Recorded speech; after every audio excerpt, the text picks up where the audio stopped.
Fortaleza, a quarta capital do país, tem certamente uma das maiores redes de hospitais municipais do Brasil. No Nordeste, sem dúvida, a maior, são cerca de 10 unidades. Uma rede imensa para uma cidade imensa, hipertrofiada por conta da economia. E quem toca a política de saúde do município é o secretário Galeno Taumaturgo, médico urologista. E é com ele que a gente conversa no programa de hoje. O programa do Anuário já está no ar. O urologista Galeno Taumaturgo é graduado pela UFC, a Universidade Federal do Ceará. Tem também muita experiência na gestão pública e em auditoria. Já foi prefeito no interior também, em Heriotaba. Ele toca a gestão pela segunda vez, porque já foi secretário da Saúde na época de Juraci Magalhães. O Galeno Taumaturgo é membro da Sociedade Brasileira de Urologia e é também fundador do Centro de Atenção à Saúde do Homem, o chamado CASH, que é uma política que permanece até hoje no município de Fortaleza. É com ele que a gente conversa no programa do Anuário de hoje. Secretário, muito obrigado, prazer recebê-lo. Prazer é sempre meu, Marcelo. Na introdução eu falei do tamanho dessa rede, uma rede imensa, uma cidade imensa e ao mesmo tempo num sistema que sobrecarrega demais as finanças de uma cidade como Fortaleza, com cobranças que vão do estado inteiro. O JF é o símbolo disso. Como é que Fortaleza consegue dar conta dessa rede e como é que vocês hoje tocam essa rede com a saúde financeira do município? Qual é o pulmão que vocês têm além do próprio caixa da prefeitura? Na realidade, Jocélio, você falou em equipamentos de saúde, Fortaleza hoje tem quase 200 equipamentos de saúde. Postos de saúde, juntando postos, hospitais, toda a rede de saúde de Fortaleza são cerca de 200 equipamentos. Desses 200, cerca de 40 funcionam 24 horas, né? Não só os hospitais, outras estruturas também funcionam. É muito caro, né? É muito caro, né? É uma rede complexa e Fortaleza tem uma característica que você falou a princípio, que é exatamente do Nordeste, a capital é a cidade que tem mais hospitais que são custeados pelo município. Então isso traz uma responsabilidade e um sentido de custo muito elevado, né? Pra você ter ideia, Recife tem 2 hospitais. Todos os outros hospitais são custeados pelo Estado, né? No Rio de Janeiro, a União tem hospitais, né? No Rio, a União tem hospitais. Então, Fortaleza... E ontem, recentemente, eu estive no Ministério da Saúde e até a gente conversando sobre isso, qual o motivo disso, né? Isso foi histórico, pelo fato de Fortaleza ter tido médicos, ou prefeitos médicos, né? Médicos prefeitos. Acho que a ideia de querer, além da atenção primária, também dar uma atenção completa ao fortalezense, acabou nessa situação que nós hoje estamos com essa rede hospitalar grande, complexa, a partir do IJF e mais os 9 hospitais, né? A gente tem uma rede materno-infantil, que são os Gonzaguinhas, nós temos os hospitais, os Frotinhos, que fazem a atenção secundária, então assim, uma rede... Tem UPA também. Tem as UPAs, né? A UPA, que é o atendimento urgência e emergência, que aí não é outro perfil, e tem também as policlínicas. Então, é uma rede extensa para atender uma população de 2.425.000 habitantes. Assim como outras cidades, mas Fortaleza muito fortemente. Se você observar um gráfico, colocar a participação, o custeio, município, Estado e União, você vai ver a coluna do município enorme, a do Estado bem abaixo e da União bem abaixo. Ou seja, existe uma verdadeira inversão de financiamento. Era exatamente o contrário. Você devia ter uma coluna grande da União, que é onde tem onde os recursos estão concentrados, o Estado, e em terceira posição o município. Mas há uma inversão completa, e aí Fortaleza tem que se virar, tem que ter muita organização financeira para poder custear e fazer com que os hospitais permaneçam abertos, os postos de saúde. Acaba que nós temos que, ao invés de tratar o que é a obrigação do município por lei, que é a atenção primária, fazendo a atenção hospitalar, que é um caminho sem volta, nós precisamos cada vez mais melhorar nesse sentido. O Estado ele ampliou a rede de hospitais no interior com os hospitais regionais, né? Limoeiro, Juazeiro, Sobral, Quixeramobim, se eu não me engano. Então teve essa ampliação. Em que medida Fortaleza ainda sustenta o Estado, sustenta o interior? Jocélio, eu tive recentemente, avaliando esses números, vou lhe dar um exemplo. O Hospital do Sertão Central, Limoeiro, né? Aí eu acho que Sertão Central seria Quixeramobim, né? Não, desculpa, o Hospital de Limoeiro, né? Jaguaribe, desculpa, Vale do Jaguaribe, perfeito. Aí eu estava estudando esses dias antes e depois, né? Com relação ao Instituto Dr. José Frota. Então, de todos os pacientes que chegam no Instituto Dr. José Frota, 50% é do interior e 9% até... 50% é interior? É, 50% ainda. Já foi ainda. Mais, mas ainda é muito alto. Ainda é muito alto, né? Mas, na realidade, um hospital com a complexidade do José Frota não tem no estado, né? Tá. Você tem as especialidades no plantão, você tem um neurocirurgião no plantão. Isso não tem na rede privada, né? Não existe, né? É. Eu digo sempre que todo fortalezense, aliás, todo cearense, né? Se tivesse uma carteirinha dizendo assim, se eu tiver um acidente grave, para onde é que eu quero que me leve? Todo mundo ia botar Instituto Dr. José Frota, né? E eu falava com relação ao Hospital do Limoeiro, antes da inauguração do Hospital de Limoeiro, nós atendíamos cerca de 9,7% daquela população no Instituto Dr. José Frota. Isso é um dado recente. Após a inauguração, ano passado, em maio de 23, se não me engano, esse número baixou para 7%. Ou seja, o impacto não foi tão grande, né? Avanço, mas não impactou. Tá. Né? Então, assim, de 9% caiu para 7%. Nós continuamos atendendo o interior no seu volume maior. Né? Então, assim, é necessário que haja mais investimento, que haja mais descentralização, porque Fortaleza continua concentrando os atendimentos de uma forma geral. Isso é inegável, né? E a propósito disso, secretário, quando a gente fala no interior que vem para cá, eu estou falando de um modelo muito ousado, que é o SUS, que é de porta aberta. Então, você não vai perguntar, quais são o comprovante de residência. Não existe isso. Por isso tem muito prefeito do interior. O senhor já foi prefeito do interior, em Heriotaba. Sim. O senhor sabe como é que funciona na lógica de muito município.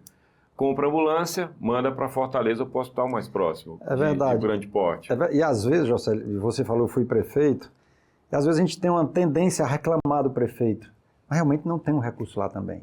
Nós precisamos ser honestos. A dificuldade que se tem no interior não é muito diferente, logicamente, que em outras proporções. Compra uma ambulância e manda deixar, mas é porque o recurso não é suficiente para que eu, por exemplo, possa, numa cidade de médio porte, ter uma condição de atendimento melhor. O recurso é limitado, né? O que o prefeito de uma cidade pequena precisa ter em mente, assim, ele precisa ter a atenção primária dele bem organizada, com funcionamento adequado, mas a atenção primária, e que é um discurso também um pouco, ela não resolve tudo. Tá. Eu costumo dizer que se a atenção primária resolvesse tudo, nos países de primeiro mundo não teria hospitais. Tá. Atenção primária, para explicar melhor o termo, eu estou falando do básico, né? É o posto de saúde. Isso, é o paciente com perfil que nós chamamos de atendimento primário, o acompanhamento do paciente hipertenso, do paciente diabético, né? São atendimentos que não exigem nenhum grau de complexidade. Já uma traumatologia, não. Aí é importante a gente conceituar isso. O atendimento primário é aquele atendimento no posto de saúde. O atendimento secundário, que também existe, que são os hospitais que nós chamamos de média complexidade, aquele que tem um procedimento menor, um trauma ósseo que não exija grandes equipamentos para se fazer a correção, um apendicite, uma correção de uma hérnia encarcerada. E tem um atendimento terciário, que é a alta complexidade, que são os autos que exigem a participação multiprofissional do neurocirurgião, do cirurgião plástico, é a alta complexidade. E aí o grande diferencial que Fortaleza tem hoje é que ele tem esse hospital de alta complexidade. E como você falou, consome realmente todo o IPTU. É um fato. Com relação a números, realmente são quase 780 milhões ano que o Zé Frota consome, né? E aí desse recurso 1% da União, 8% do Estado e o resto todo concentrado em Fortaleza. Esse modelo de gestão do JF, vocês discutem como revê-lo? Porque eu estou falando de um Estado, no caso do governo, que trabalha com, por exemplo, o SGH. Vamos contratar aqui um instituto que vai tocar e, por questão de contrato, eles são muito rigorosos, tem que acompanhar custo, enfim, é um modelo.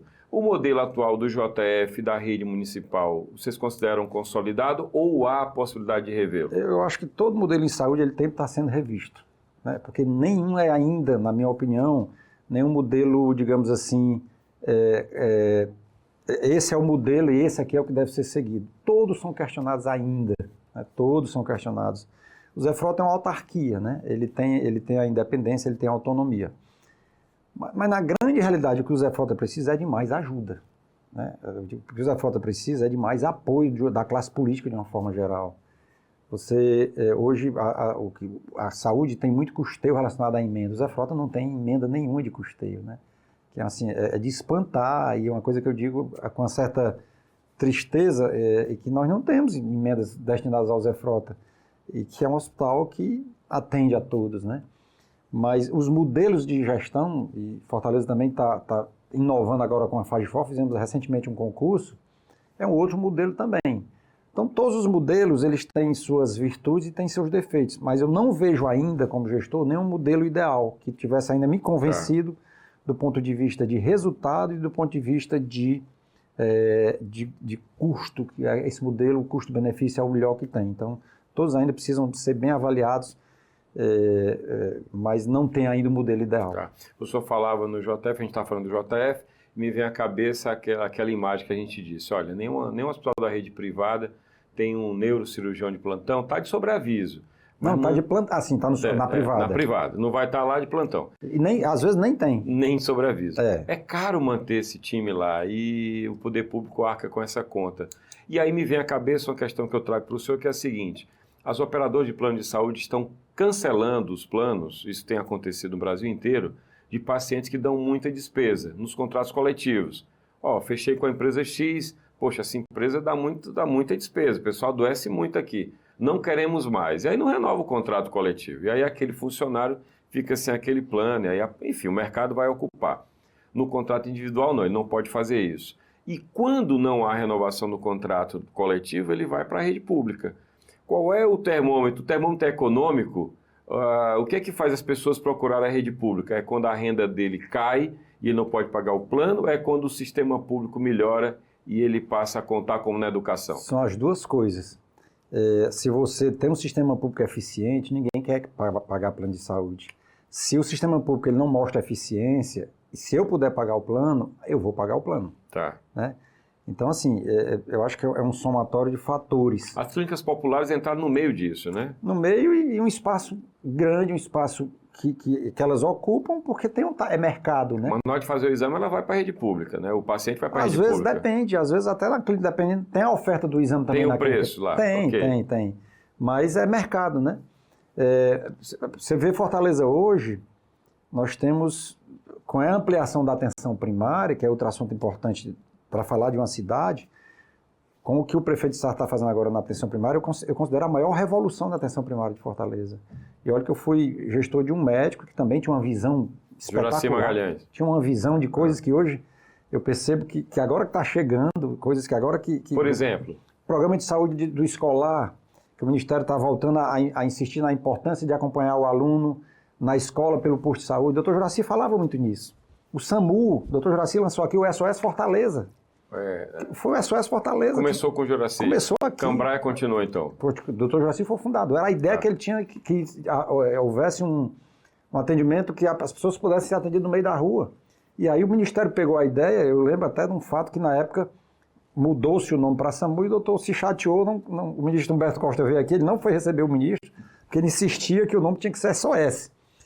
Mas, assim, são visões... SAMU é influência francesa, né? Paris usa SAMU, né? Toda a escola de treinamento de ATLS é francesa. Mas o que eu estava falando do prefeito Sarto, que assim, ele está fazendo a maior revolução na atenção primária, baseado na experiência que eu já tive como gestor.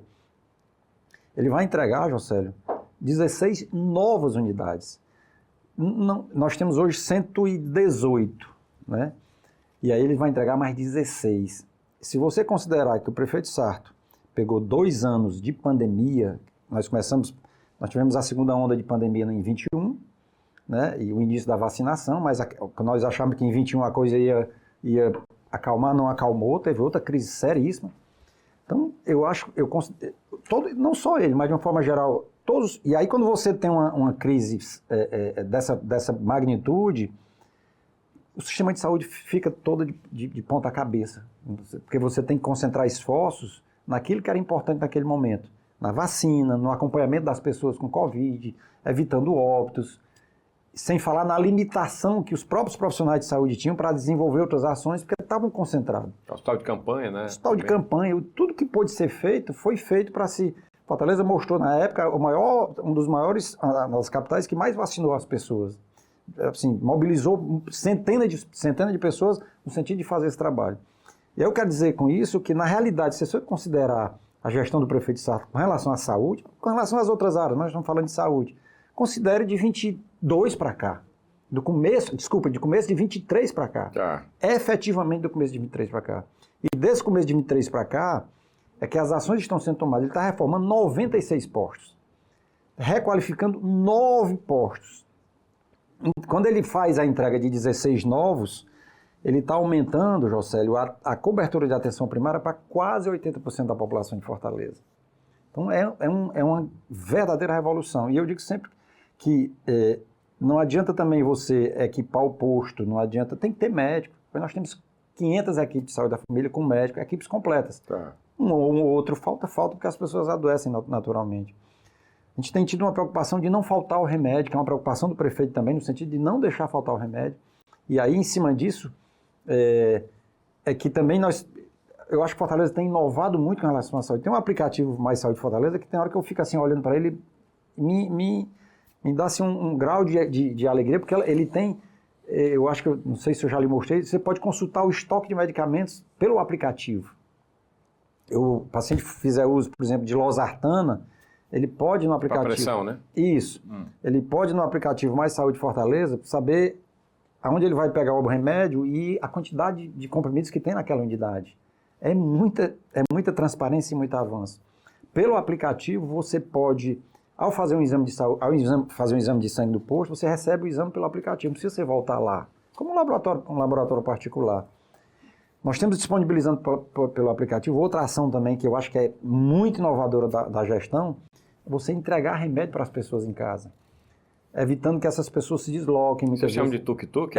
O tuk-tuk, né? Então, um tuk-tuk. É o triciclo elétrico. Tá. E esse cadastro, nós começamos a fazer a entrega de pacientes com traumatismo raquimedular, aqueles pacientes que estão acamados, tá, e que recebiam todo mês no posto sonda, não é só remédio, no caso é sonda, xilocaína, gases, um material, fraldas. Tá. E aí esses pacientes passaram, ao fazer a adesão, a receber em casa essa medicação. E aí nós ampliamos agora para pacientes acima de 80 anos que fazem uso de medicamento contínuo. É um avanço que as pessoas às vezes nem percebem, mas muita gente prometeu e não conseguiu. E não é fácil, mas e está se fazendo agora. E no aplicativo você pode fazer o cadastro. Você vai lá, vê lá o aplicativo, tem tuk-tuk dos remédios, você faz o cadastro. Você precisa ter 80 anos acima e fazer uso de medicamentos contínuos. Tá, tem um critério. Tem critério. A nossa ideia é que a gente possa ampliar. O sentido prático o paciente recebe em casa, evitar que ele vá para o posto de saúde, que ele enfrente uma dificuldade de recebimento. Então, assim, são avanços. Outro avanço que eu acho espetacular, porque às vezes, como nós não... hoje o paciente que agenda uma consulta no posto, se ele tiver o aplicativo, ele recebe uma mensagem no dia anterior confirmando a ida dele ao posto. Lembrando que amanhã é que ele confirma a ida dele ao posto. Tá, por que às vezes a gente ouve, quando o secretário fala, a gente vê dentro da visão do que o senhor implantou, que as coisas funcionam, mas eventualmente a gente vai ouvir sempre alguém reclamando, claro, duramente. Duramente, lógico. O senhor coloca na conta de que não é perfeito, pode ter uma falha ou outra, ou é porque as pessoas não entendem as soluções que estão disponíveis? Tem muito de uma coisa e tem muito de outra. Não é perfeito, tem falhas. Nós precisamos reconhecer que tem falhas. Isso é importante na cabeça de um gestor. Em nenhum momento o gestor achar que está tudo perfeito, ele está no lugar errado. Por outro lado, por exemplo, hoje do aplicativo, numa população de 2 milhões e 400 mil habitantes, a gente fala, 425 mil, a gente fala da importância de baixar, mas hoje quase 900 mil pessoas têm um aplicativo. Tá. Então, às vezes as pessoas reclamam também por desconhecimento. Tá. Às vezes as pessoas reclamam com razão, e tem que reclamar mesmo, né? E o que nós conversávamos anteriormente, nós não temos a ilusão de achar que está tudo perfeito. Eu acho que está longe, mas que nós estamos avançando, estamos avançando. Outra inovação do prefeito são as carretas, são os postos de saúde móveis, né? Nós estamos levando para perto, naquela população que não tem a possibilidade, nós estamos levando o posto de saúde lá próximo, com o dentista, com o médico, com a possibilidade de gerar aquele atendimento. Então, eu acho que sim. Outro grande programa que eu também considero da gestão, Jocélio, é o consultório na rua. Pessoal que mora na rua, né? Pessoas em situação Aí é um programa de rua. federal, é isso? É federal que Ele tem uma parte federal, mas a maior parte é aquela coluna que eu lhe disse. Sempre assim, a coluna enorme do município, o federal ali em terceiro lugar. Tá. Então, nós temos hoje, são 12 carros na cidade, atendendo pessoas em situação de rua. Eu acho um programa de um alcance social, assim... Porque antes não tinha ninguém fazendo isso, né? Tinha uma equipe. Uma equipe? Nós tínhamos uma equipe, já vem desde a gestão do Roberto. Nós ampliamos são 12 carros, são 6 equipes, que tem o médico, tem um psicólogo, tem um enfermeiro e tem um assistente social. Então, eu sempre, vez por outra, eu gosto de acompanhar esse atendimento. Se você perceber a satisfação daquelas pessoas que estão naquela situação ali em receber esse atendimento, é um negócio assim que gratifica qualquer gestor. Em que você tem a possibilidade de fazer a vacina, de fazer exames de teste rápido. Uhum. Recentemente nós colocamos também no consultório na rua uma ação que não é da saúde, mas que nós fizemos questão de fazer da saúde, que é a entrega de absorventes, né, que também as pessoas, não, vai na farmácia. As pessoas em situação de rua às vezes não conseguem entrar numa farmácia porque nem deixam. Tá. Né? Tem dinheiro para isso também, né? Mas às vezes tem o recebimento grátis, mas ninguém entra na farmácia. Tá. Né? E aí a gente passou a ter também essa entrega, nós trouxemos da ação social, essa parceria no sentido de entregar esse absorvente na rua também, fazer pré-natal, né?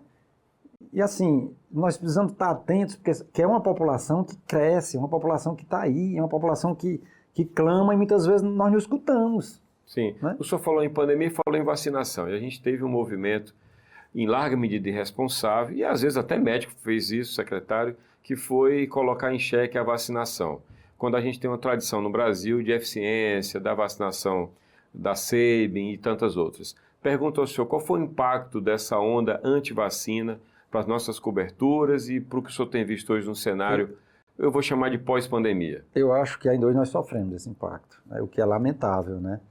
Nós fizemos, por exemplo, no mês de maio, nós fizemos vários finais de semana, chamando as pessoas para tomar a vacina da influenza, que é uma vacina já há muito tempo estabelecida. Usual, né? É usual e, assim, nós ainda hoje sofremos com essas baixas coberturas, né? Incentivamos as pessoas a tomar a vacina e eu digo sempre que lembre que a vacina evita que você morra, que você vá para uma emergência, que você complique, que você vá para uma UTI e está ali a vacina na sua... A gente tem muito cuidado com isso, sabe? Hoje nós temos as nossas unidades disponibilizando vacina durante toda a semana, nós temos unidades abertas nos feriados e nos finais de semana só para vacina.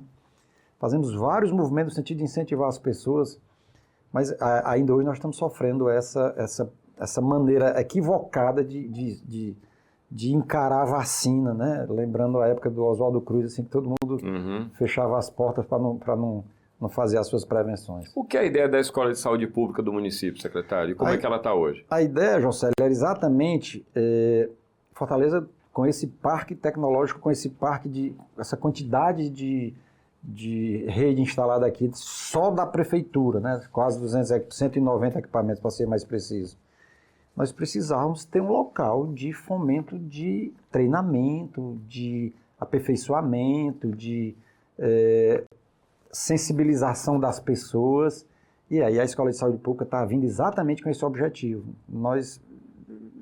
É um avanço, eu acho também muito grande do ponto de vista de qualificação do atendimento, porque aquela história, eu posso ter o remédio, eu posso ter o médico, eu posso ter a enfermeira, eu posso ter o posto de saúde reformado, mas se eu não tiver um atendimento de qualidade, com as pessoas reconhecendo, com as pessoas sabendo atender quem procura, porque quem procura é porque está precisando, e aí não adianta você ter nada disso. E a Escola de Saúde também, ela vem nesse sentido, de qualificar, de humanizar. Ela também tem um papel, e muito disso, de humanizar o atendimento. Então foi uma necessidade que nós vimos, que nós devemos, em breve, o prefeito deverá estar entregando. Fortaleza não podia ficar sem ter uma escola de saúde. Qual é a meta de escolas que o senhor tem? É uma só? Qual é a ideia? A princípio é uma escola, mas assim, com uma abrangência muito grande. Na realidade, ela já existe no papel, no decreto. Né? Ela está funcionando. A parte física dela, inclusive, vai ser instalada numa área que na Praia de Iracema, ali no antigo prédio do TRE. Ah, sim. Então é ali. Fórum Péricles Ribeiro, Isso, a gente passa de tanto passar além de decora o nome, né? Pessoa Anta, né? Isso, Pessoa Anta. Vai ser ali. Ali na Praia de Iracema. Em frente a César, no caso. Em frente a César, em frente a César. Tá. E ela já está bem avançada e, assim, é tão engraçado que eu tive lá há cerca de 15 dias, a impressão que eu tenho é que aquilo era para ser uma escola de saúde mesmo, desde o começo. Sabe? Não era para ser o que era antes, que eu não sei o que era, nem era para ser TRE. Tá. Aquele prédio foi feito para ser escola de saúde pública de Fortaleza. Tá. Com relação a essa cobertura, o senhor falou em gente, falou em consultório na rua, falou em posto de saúde. E as pessoas, né? Esse time é um time todo concursado? Vocês estão trabalhando com um time terceirizado? Qual é o perfil hoje de quem trabalha na saúde em Fortaleza? Outro grande problema da saúde, de uma forma geral, é a precarização funcional, né, de vínculos. Isso é uma realidade do país, né? E aí, para que nós possamos exatamente diminuir essa precarização, o prefeito lançou o maior concurso de saúde pública, que foi o concurso da FAGEFOR, oferecendo 2.241 vagas, exatamente no sentido de diminuir essa precarização. Tá. Ela existe efetivamente, né, através de seleção cooperativa, estatutário, enfim, são vários vínculos que chegam às vezes eu não digo prejudicar, mas dificulta um pouco o planejamento por parte do gestor. No sentido de diminuir essa precarização, exatamente o que foi feito e foi realizado o concurso recentemente. E a ideia é que nós possamos fazer isso de forma gradual. E aí, quando nós pudermos diminuir ao máximo essa precarização, fica mais fácil de você definir políticas de saúde. E aí, o sentido prático também, assim, numa precarização, eu estou no mesmo ambiente de trabalho, você tem um vínculo, eu tenho outro. Entendi. Então, é esquisito, no mínimo. Sim, né? sim. Então, são vínculos diferentes, você fazendo a mesma função que eu. Inclusive então, com remuneração diferente, talvez. Vínculos diferentes, às vezes remunerações diferentes, mas é a realidade do país. E Fortaleza está partindo na frente com o sentido de diminuir o que puder ser diminuído e até acabar essa precarização. O senhor assumiu a secretaria durante a gestão, o senhor não começou, não foi no início. O que é que o levou a aceitar o convite naquele momento? E a segunda pergunta, o senhor já foi prefeito no interior. O senhor ainda alimenta um desejo político de tocar a carreira, seja em Fortaleza, seja no interior? Heriotaba, que era o seu município? Jocélio, eu costumo dizer que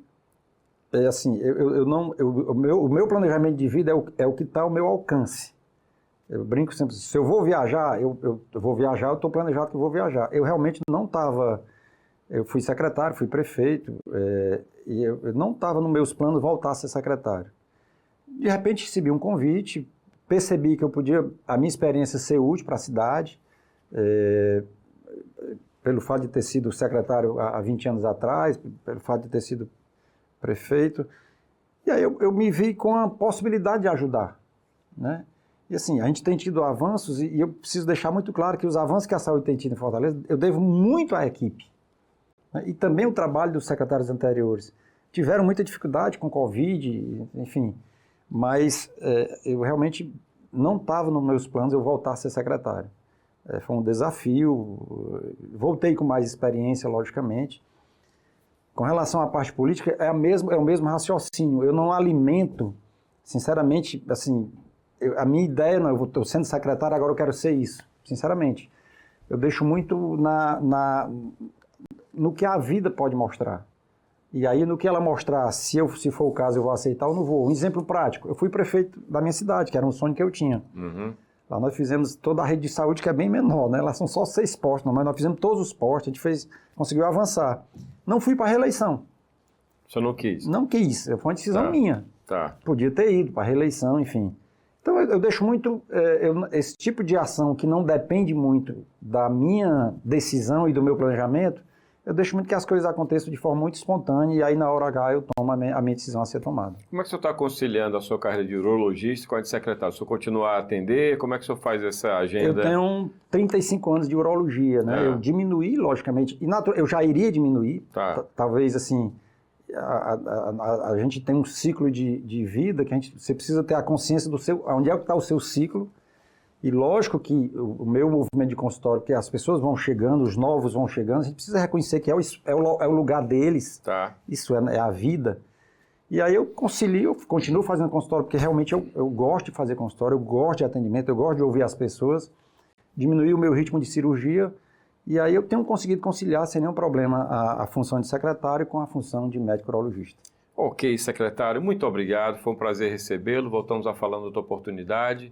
Boa gestão para o senhor. Um abraço. Muito obrigado, sempre às ordens. Tá? Muito obrigado. Conversamos com o secretário da Saúde de Fortaleza, Galeno Taumaturgo, no programa do Anuário do Ceará. Anuário que está aqui na TV, no canal FDR, também está no YouTube da Fundação Demócrito Rocha. Você pode procurar toda a coleção de programas no YouTube da Fundação Demócrito Rocha. Na versão impressa, o anuário é uma edição luxuosa, uma obra de arte, 680 páginas e 14 capítulos. Você pode adquiri-lo em bancas e livrarias. Você também pode acessar o anuário na internet gratuitamente em anuariodoceará.com.br. E ainda, você pode seguir o anuário no Instagram, é Anuário do Ceará. Eu sugiro que você acompanhe o anuário no dia a dia. Ele traz atualizações, atualiza todos os conteúdos. Sempre um prazer estar com vocês. Até o próximo programa.